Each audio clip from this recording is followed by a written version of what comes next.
వెంకటాపురం అనే ఊరిలో గంగాధర్, రాధమ్మ అనే ఇద్దరు దంపతులు నివసిస్తూ ఉన్నారు. వారికి వేణు, సునీల్ అనే ఇద్దరు కొడుకులు ఉన్నారు. గంగాధర్ కుటుంబం చాలా పేదరికంలో బతుకుతూ ఉన్నారు. ఏమండి, మన వేణుకి చేద్దామండి, సంబంధాలు కూడా అడుగుతూ ఉన్నారు చాలా మంది అని చెప్పింది రాధమ్మ. రాధమ్మ ఎప్పుడు చూసినా పిల్లలకి పెళ్లి చేయాలి అనే మాట్లాడుతూ ఉంటుంది. ఏంటే, ఇప్పుడు పెళ్లి చేయాలంటే ఎంత ఖర్చు అవుతుందో తెలుసా? ఎప్పుడు చూసినా పెళ్లి పెళ్లి అని ఒకటే గొడవ. మనం చేసేదేమన్నా ఆడపిల్ల పెళ్ళా? ఖర్చు ఖర్చు అంటారేమన్నా అంటే మీరేం చేస్తారో ఏమో నాకు తెలియదు, కానీ ఈ ఉగాదిలోపు పెద్దోడి పెళ్లి చెయ్యాలంతే అని ఖరాఖండిగా చెప్పింది రాధమ్మ. ఇక చేసేదేం లేక గంగాధర్ వేణుకి సంబంధాలు చూడటం మొదలుపెట్టాడు. ఎన్ని సంబంధాలొచ్చినా కూడా గంగాధర్ పేదరికాన్ని చూసి వచ్చిన సంబంధాలన్నీ వెనక్కి వెళ్ళిపోయేవి. చివరికి దివ్య అనే అమ్మాయి వేణుని చేసుకోవడానికి ఒప్పుకుంది. కాని దివ్య చాలా నలుపు రంగులో ఉంటుంది. కాని దివ్య ముఖంలో లక్ష్మీ కళ ఉట్టిపడేలా ఉంటుంది. ఏమండి, అమ్మాయిని చూసారా? ఎంత నలుపుగా ఉందో. మనవాణ్ణి చూడండి, చందమామలా ఉంటాడు. మనం ఇంకో సంబంధం వెతుక్కుందామండి అని చెప్పింది రాధమ్మ. అప్పుడు గంగాధర్, ఏంటి ఇన్ని సంబంధాలు చూసినా కూడా నీకు అర్థం కాలేదా? మనం ఇలా అది ఇది అంటూ వంకలు పెడితే వాడికి 60 ఏళ్ళొచ్చినా పెళ్లి చేయలేం. వేణు, నీకు అమ్మాయి నచ్చిందా అని వేణుని అడిగాడు గంగాధర్.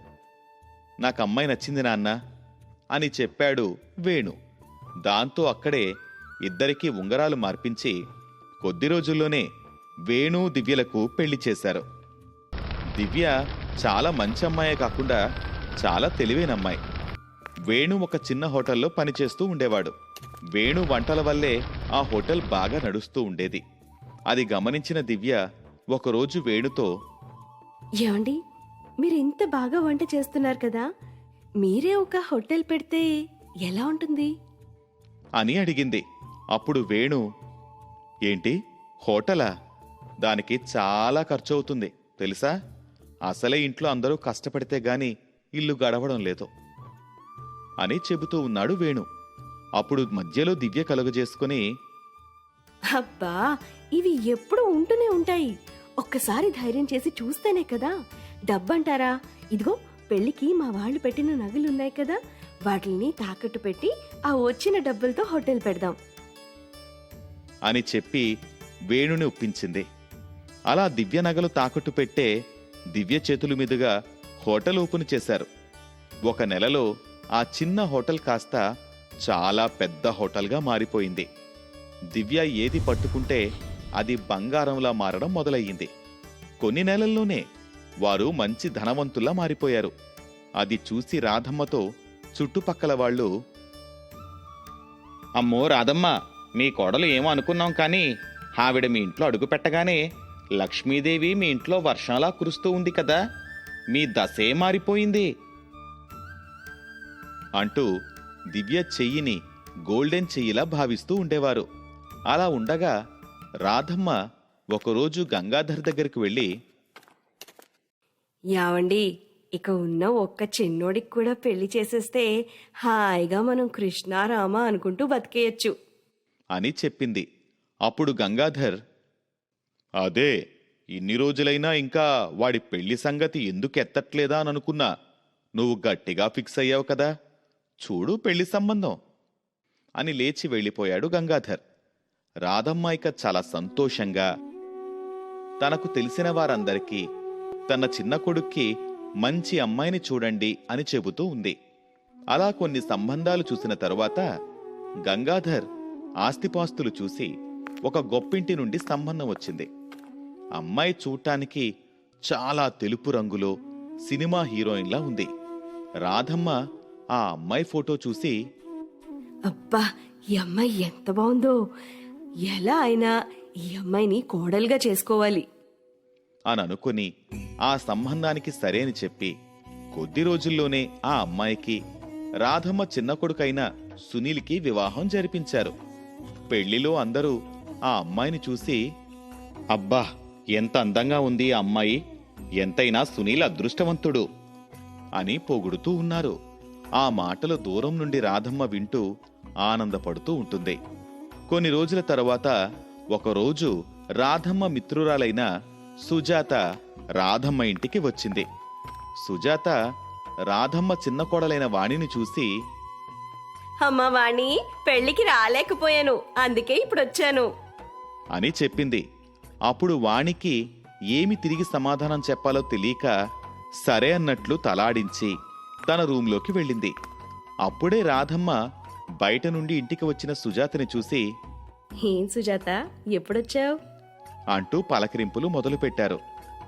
వాణి ఎంత బావుందో, మంచి తెల్లగా ఉన్న అమ్మాయినే పట్టేవే అంటూ వాణి రంగు గురించి గొప్పగా చెబుతూ ఉంది సుజాత. ఆ మాటలకి రాధమ్మ మురిసిపోతుంది.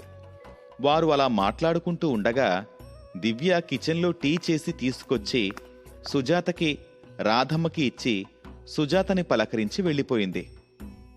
నీ చిన్న కోడలు చందమామ అయితే నీ పెద్ద కోడలు అందులో ఉన్న మచ్చలా ఉందే, ఎందుకే పెద్దవాడికి ఇలాంటి అమ్మాయిని చూస్ చేసావు? వాడికి ఎంత అందమైన అమ్మాయిని తెచ్చేదాన్ని నేను, నువ్వు తొందరపడ్డావే అంటూ దివ్య నలుపు రంగుని వెటకారం చేసి మాట్లాడింది సుజాత. ఇదంతా కిచెన్లో ఉన్న దివ్య వింటూ ఉంది. వాణి మాత్రం అందరూ తన అందం గురించి పొగుడుతూ ఉండడంతో తన ముఖాన్ని కాపాడుకోవడానికి ఏవేవో క్రీమ్స్ అన్నీ వాడుతూ ఏ పని చేయకుండా ఉంటుంది.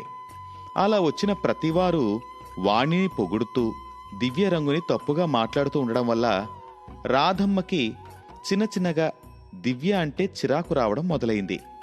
ఒకరోజు రాధమ్మ ఇంటికి దూరపు చుట్టం రాగా రాధమ్మ దివ్య దగ్గరికి వెళ్ళి, ఇదిగో చూడు, నువ్విప్పుడు బయటకొచ్చి వారి ముందు నా పరువు తీయకు, నిన్ను చూస్తే వాళ్ళు నా ఇంట్లో పని మనిషి అనుకుంటారేమో అని చెప్పి వెళ్ళిపోయింది రాధమ్మ. ఆ మాటలకు దివ్య తన గదిలోకి వెళ్లి తలుపు వేసుకుని చాలా బాధపడింది. వాణిని మాత్రం ఇంటికొచ్చిన అందరికీ పరిచయం చేస్తూ ఉంది. ఇది చూసి చూసి దివ్యకి చాలా కోపం వచ్చింది. ఒకరోజు వేణు ఇంటికి రాగానే, ఏవండి, నేను ఇంట్లో ఒక్క నిమిషం కూడా ఉండలేను, ఇన్ని రోజులు అవమానపడింది చాలు, మనం బయటకు వెళ్ళిపోయి బ్రతుకుదాం అని చెప్పింది. అప్పుడు వేణు కూడా ఎన్నో రోజులుగా దివ్యపడే వేదన చూసి ఇంట్లో నుండి బయటకు వెళ్ళడానికి ఒప్పుకున్నాడు. అలా ఆ రోజు రాత్రే బట్టలన్నీ సర్దుకుని ఉన్నపళంగా బయటికి వెళ్తూ ఉన్నారు. వారిని చూసి రాధమ్మ కనీసం ఆపడానికి కూడా ప్రయత్నించలేదు.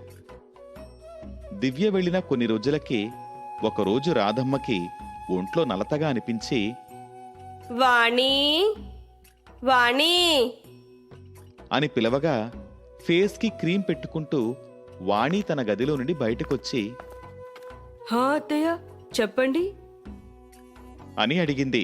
అప్పుడు వాణి, ఏం లేదమ్మా, ఒంట్లో కాస్త నలతగా ఉంది, కొంచెం బజారుకెళ్ళి కూరగాయలు తీసుకొస్తావా?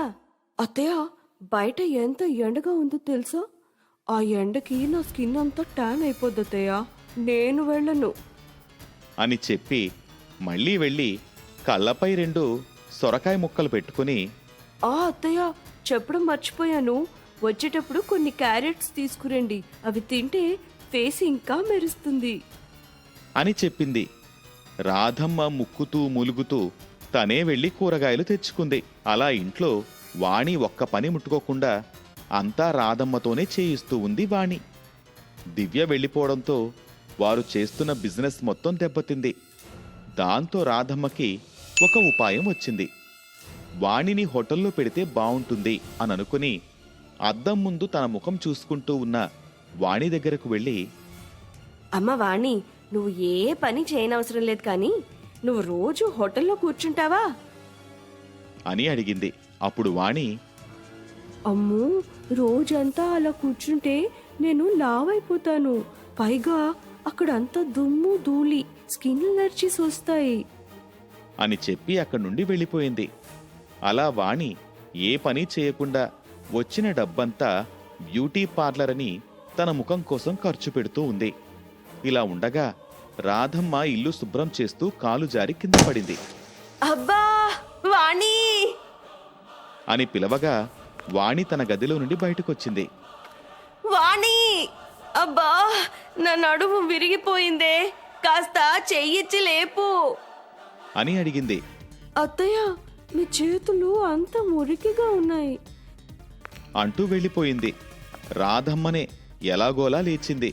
డాక్టర్ వచ్చి, అమ్మా, నువ్వు ఒక 10 రోజులు ఎక్కడికి కదలకుండా ఉండాలి, ఏ పని చెయ్యకూడదు అని చెప్పి వెళ్ళిపోయాడు. అది విని వాణి తన భర్త అయిన సునీల్ని తన గదిలోకి తీసుకెళ్లి, చావండి, ఇప్పుడు నేను మీ అమ్మకి వండి పెట్టాలా? అది నా వల్ల కాదు. నేను వంట చేస్తే ఆ వేడికి నాకు మొటిమలు వస్తాయి అని చెప్పింది. ఈ మాటలన్నీ రాధమ్మ విని చాలా బాధపడిపోయింది. చివరికి వాణి రాధమ్మను చూసుకోవడానికి ఒక పని మనిషిని ఏర్పాటు చేసింది.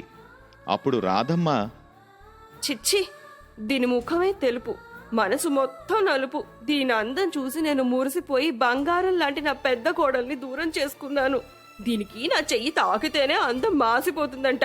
ఇలా మాసిపోయే అందం కన్నా మనల్ని ప్రేమించే మనసే చాలా అందమైనది అని అనుకొని తన పెద్ద కోడలైన దివ్యని తిరిగి ఇంటికి తీసుకురావడం కోసం బయలుదేరింది రాధమ్మ. అనగనగా చట్టంపల్లి అనే ఊరిలో రఘు ఇంకా తేజ అనే 2 మిత్రులు ఉండేవారు. హే రఘు, పూణే నుంచి వచ్చిన పార్టీతో మాట్లాడావా? అయ్యా, అతనితో మాట్లాడడం మర్చిపోయానని ఇప్పుడు చెప్పకు. లేదురా, చేద్దాం అనుకున్నా. నేను గుర్తు చేశా కదరా, అది మనకి చాలా పెద్ద డీల్, చాలా ముఖ్యమైనది కూడా. అలా ఎలా మర్చిపోయావు? పనిలో పడి మర్చిపోయా. తప్పు చేశారా, ఇక దాన్ని వదిలేయ్. ఇప్పుడు నువ్వేం చేయలేవు, డీల్ పోయినట్టే. అది నా తప్పు, నేను నిజంగా పెద్ద తప్పు చేశాను. అందుకే ఒక సెక్రటరీని పెట్టుకో, అన్ని ముఖ్యమైన మీటింగ్స్ని గుర్తు చేస్తుంది. నిజమేరా? హే, ఒక అందమైన సెక్రటరీని పెట్టు. రోజు దాని ముఖం చూడాలి, చూస్తే పని చెప్పాలనిపించాలి, వినాలనిపించాలి. ఏంట్రా ఎప్పుడు జోకులేనా? చూస్తాలే. జోక్ కాదురా, అందమైన సెక్రటరీ మనకు బానిసగా ఉండాలి. ఆపురా, నువ్వు మారవు. రఘు, తేజ చాలా మంచి స్నేహితులు. రఘు శాంతమైన స్వభావం మరియు తెలివైనవాడు. తేజ మాత్రం ఉల్లాసభరితమైన మరియు సరసమైన స్వభావం. ఇద్దరూ కాలేజీలో కలిసి చదువుకున్నారు. వారిద్దరూ అలా చాలా బాగా కలిసిపోయారు. అప్పట్లోనే వారు ఎవరి క్రింద పని చేయకూడదు అని నిశ్చయించుకున్నారు. వాళ్ళిద్దరూ సొంత వ్యాపారాన్ని పెడితే మంచిది అనుకున్నారు. అలా కాలేజీ పాస్ అయ్యాక ఇద్దరూ కూడా భాగస్వామ్యంలో ఉన్నారు. టెక్స్టైల్స్ మిల్లును తెరిచారు. ఇద్దరి శ్రమ ఫలించింది మరియు వ్యాపారం ప్రారంభమైంది. కానీ పని ప్రభావం ఎక్కువ కావడంతో రఘు, తేజ సెక్రటరీ కావాలని దినపత్రికకు ఇచ్చాడు. ఆ వార్త ప్రతి ఇంటికి చేరుకుంది. అలా పూజ ఇంటికి కూడా చేరింది. ఆమె తల్లి సవితతో కలిసి ఉండేది. తండ్రి పోయిన తరువాత బాధ్యతంతా తల్లి సవిత మీద పడింది. కష్టపడి పూజని పెంచి చదివించింది. పూజ చాలా కష్టపడి చదివింది. అన్ని విధాలుగా మంచిది కూడాను. మంచి ఉద్యోగిని కూడా కాగలదు. అయితే ఈ లక్షణాలన్నీ అమ్మాయిలో ఉన్నాయి. కానీ తాను ఎక్కడికి వెళ్ళినా ప్రజలు తనను చదువు, గుణాలను వదిలిపెట్టి తన నలుపు రంగును చూసేవారు. ఒకరోజు దినపత్రికలో సెక్రటరీ పోస్టు కావాలని చూసి అమ్మతో అంటుంది, అమ్మా, ఇది చూడు, ఇక్కడ ఒక సెక్రటరీ కావాలని ఉంది. వాళ్ళ దగ్గర ఉద్యోగం ఖాళీగా ఉందట. మంచి వార్త చెప్పావు. అయితే ఇంకే ట్రై చెయ్యి. అవునమ్మా, నేను అదే ఆలోచిస్తున్నాను. పూజ, దాని గురించి ఆలోచించడానికి ఏముంది, కొంచెం ప్రయత్నిస్తే చాలు. అమ్మా, వాళ్ళకి సెక్రటరీ కావాలమ్మా. ఇంకో విషయం ఆలోచించావా? ఇది నాకు సరి అయినదేనా? అలాంటి ఉద్యోగం కోసం నువ్వు బాగా చదువుకున్నావు కదా, ట్రై చెయ్యి, పోయేదేముంది. అమ్మా, చివరిసారి ఏమి జరిగిందో గుర్తుందా? సెక్రటరీ పోస్ట్కి చదువు బాగున్నా ఉద్యోగం ఇచ్చే ముందు అమ్మాయిల అందాన్ని చూసి ఇస్తారు. తల్లి, ప్రతి మనిషి ఒకేలా ఉండడు. నువ్వు నల్లగా ఉన్నావు అని పక్కన పెడితే నీలో ఎన్ని మంచి గుణాలు ఉన్నాయో నీకే తెలీదు. భయపడకు, ఇంటర్వ్యూకి సిద్ధం కా. మిగిలినది దేవుడికి వదిలేయి తల్లి. పూజ రెడీ అయ్యి రఘు ఫ్యాక్టరీకి చేరుకుంది. అప్పటికి 7 నుంచి 8 మంది అమ్మాయిలు తమ రెజ్యూమ్లతో అక్కడ ఉన్నారు. వాళ్ళని చూసి ఉద్యోగం పోయింది నాకు అని మనసులో అనుకుంటుంది. కానీ అమ్మ మాట గుర్తు చేసుకుని పూర్తి నమ్మకంతో ఇంటర్వ్యూ ఇస్తుంది పూజ. నైపుణ్యాలు మరియు ఆమె సంభాషణకు రఘు కూడా ఆకట్టుకున్నాడు. పూజ కూడా చాలా ఆకట్టుకునేలా మాట్లాడింది. ఆపై అతను పూజకు మాత్రమే ఉద్యోగం ఇచ్చాడు. కానీ అప్పుడే ఆ సమయానికి తేజ వచ్చి ఉంటాడు. రఘు, ఇదెవర్రా? డాంబర్లో స్నానం చేసినట్టు అనిపించింది. ఏంట్రా నువ్వు నీ జోకులు? ఆమె నా కొత్త సెక్రటరీ, రేపటి నుంచి జాయిన్ అవుతుంది. అరే, ప్రపంచంలో ఇంతకంటే అందమైన అమ్మాయి నీకు దొరకలేదురా? నోరు మూసుకోరా. తన రంగు చూడలేదు, తను అకౌంట్స్లో చాలా బలంగా ఉంది. ఆమె టాలెంట్ చూసి ఉద్యోగం ఇచ్చాను. రఘు మాటలు విని తేజకి చాలా కోపం వచ్చింది. అతను ఏమీ మాట్లాడకుండా వెళ్ళిపోయాడు. మరోవైపు పూజ ఉద్యోగం వచ్చిన తర్వాత చాలా సంతోషంగా ఉంది. అమ్మా, నాకు ఉద్యోగం వచ్చింది. రేపటి నుంచే చేరాలనుకుంటున్నాను. ఎంత మంచి వార్త చెప్పావమ్మా. ఇక మన కష్టాలు పోయినట్టే. నేను కూడా నీకో విషయం చెప్పాలి. అమ్మా, అన్నట్టు గాయత్రి కొడుకు శ్యాము పెళ్లికి ఒప్పుకున్నాడు. మనకు మంచి రోజులు వచ్చినట్టే. ఎవరు అమ్మా శ్యామ్? అదేనే, నా స్నేహితురాలు గాయత్రి కొడుకు శ్యామ్ నిన్ను పెళ్లి చేసుకోవడానికి ఒప్పుకున్నాడు. ఏంటమ్మా? కట్నంగా కారు కావాలి అన్నాడు. కానీ నువ్వు చింతించకు, నేను చూసుకుంటాగా. నేను భూమి, నగలు అమ్మేసి నిన్ను ఒక మంచి ఇంటికి ఇచ్చి ఘనంగా పెళ్లి చేస్తా తల్లి. నువ్వు కంగారు పడకు. మంచి సంబంధం. నేను ఈ పెళ్లికి ఒప్పుకున్నాను. వచ్చే నెల ఎంగేజ్మెంట్కి వస్తానని చెబుతున్నాడు. నువ్వు సంతోషంగా ఉండాలని నా కోరిక తల్లి అని తల్లి చెబుతున్న మాటలకు పూజ ఏమీ మాట్లాడలేక వెళ్ళిపోయింది. తన పెళ్లి జరగబోతుందని షాక్ అయ్యి ఏడుస్తూ తన గదిలోకి వెళ్తుంది. మరుసటి రోజు నుండి పూజ సెక్రటరీగా తన పని మొదలుపెట్టింది. పూజ రాగానే రఘు టైం టేబుల్ ఫిక్స్ చేసింది. మీటింగ్లు, ఒప్పందాలు, అందరి ఆలోచనలు అర్థం చేసుకుంటూ తన పని, అన్ని పనులు చూసుకోవటం మొదలుపెట్టింది. రఘుకి కూడా తాను చేసే పనిలో నమ్మకం ఇంకా సంతోషం కూడా కనిపించింది. రఘు అన్ని నిర్ణయాలు పూజని అడిగే తీసుకుంటాడు. కొద్ది రోజుల్లోనే పూజ అకౌంట్స్ చూసుకోవడం ప్రారంభించింది. రఘు తీసుకునే ప్రతి నిర్ణయం పూజని అడిగే తీసుకోవడం మొదలుపెట్టాడు. అంతా సజావుగా సాగుతుంది. అప్పుడు ఒకరోజు, సార్, నేను మీతో ఒక ముఖ్యమైన విషయం మాట్లాడాలి. ఏమైంది పూజ? నీకెందుకు అంత కంగారు? సార్, మీరు చాలా మోసపోయారు. ఏం చెప్పాలనుకుంటున్నావో చెప్పు పూజ. సార్, అది మీ వ్యాపార భాగస్వామి తేజ మిమ్మల్ని మోసం చేశాడు. ఏం చెప్తున్నావు పూజ? సృహుందా నీకు? అతను నా స్నేహితుడు, తెలిసే మాట్లాడుతున్నావా? నాకు తెలుసు సార్, కానీ మీకే తెలియదు.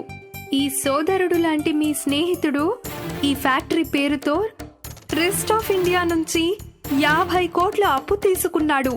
ఆ డబ్బుతో కొత్త బట్టల ఫ్యాక్టరీని ప్రారంభించాడు. సార్, మీరు కూడా అతని అసలు రూపం తెలుసుకోలేకపోయారు. అంతేకాదు, రాత్రిపూట మీ ఫ్యాక్టరీ నుండి చాలా బట్టలు ఆ ఫ్యాక్టరీకి వెళ్తున్నాయి. అందుకే మీరు నష్టపోతున్నారు. ఏం మాట్లాడుతున్నావు? తేజ ఎప్పుడు ఇలా చేయలేదు. మీరు నేను చెప్పేది నమ్మరని తేజ కంప్యూటర్ నుంచి దాచిన ఫ్యాక్టరీ గురించి సమాచారం మొత్తం సంగ్రహించాను. ఇంకా మీ పెన్ డ్రైవ్లో అన్నీ ఉన్నాయి. దయచేసి ఒకసారి చూడండి సార్. రఘు షాక్ అయ్యాడు. వెంటనే పూజ చేతిలోని పెన్ డ్రైవ్ని తీసుకున్నాడు. అదే సమయంలో తేజ అక్కడికి వచ్చి అదంతా విని లోనికి కోపంగా వస్తాడు. ఈ అమ్మాయి ఎప్పుడో నా పనిని పాడు చేస్తుందని నేను ముందే అనుమానించాను. ఇంత పెద్ద ద్రోహం నేను నిన్ను విడిచిపెట్టను. ఒరేయ్, నువ్వు తెలివైన వాడివి అని అనుకున్నావు. నువ్వు నన్ను ఏమీ పీకలేవు. నేను నీ బిజినెస్ పార్ట్నర్ని అని మర్చిపోకు. నేనేం చేస్తానో చూడు. మర్యాదగా ఈ పెన్ డ్రైవ్ని నాకు ఇవ్వు. నేను ఎవరికి ఇవ్వను. ఈ పెన్ డ్రైవ్ను పోలీసులకు ఇవ్వబోతున్నాను. ఇక్కడి నుంచి నువ్వు బయటికి వెళ్తే కదా అని గన్ రఘుపై చూపిస్తాడు. రఘు ముందుకు అడుగు వేయగానే తేజ అతని వైపు బుల్లెట్ పేల్చాడు. అయితే రఘుని రక్షించడానికి పూజ మధ్యలో వస్తుంది. బుల్లెట్ తన కడుపులోకి దూసుకుపోతుంది. కాల్చిన శబ్దం విని కార్మికులు రఘు క్యాబిన్ వైపు పరుగులు తీశారు.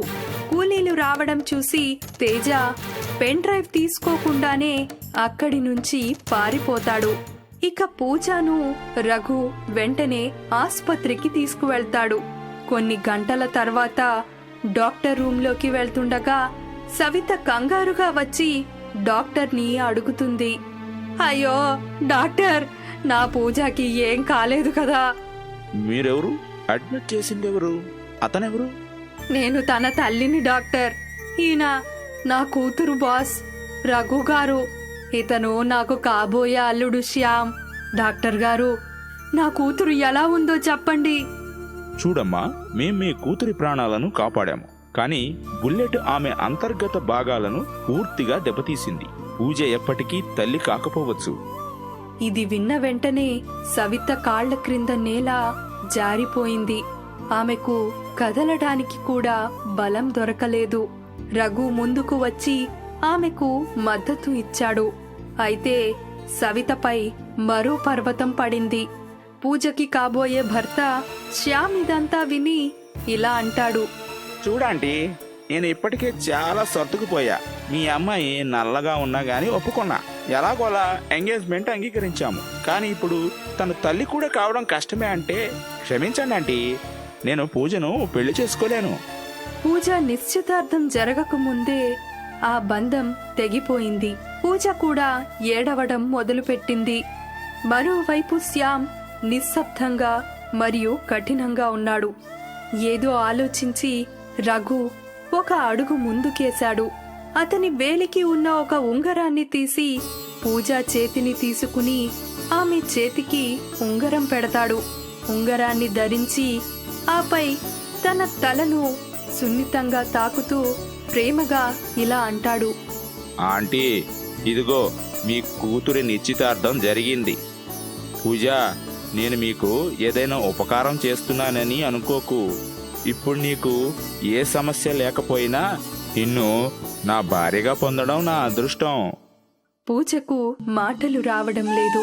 కానీ ఆమె కళ్ళు రఘుకి తన హృదయ స్థితిని చెప్పాయి. మరియు ఆమె వెనుక సవిత కూడా రఘు వంటి తెలివైన అబ్బాయితో నిశ్చితార్థం జరిగినందుకు తన నల్లటి కుమార్తె యొక్క విధి ఇకపై నల్లగా లేదని, దేవుడు అంతా మంచి చేశాడని దేవుడికి ధన్యవాదాలు చెప్పుకుంటుంది. అలా దేవుడు పూజ తలరాతను మార్చి కష్టాలను దూరం చేశాడు.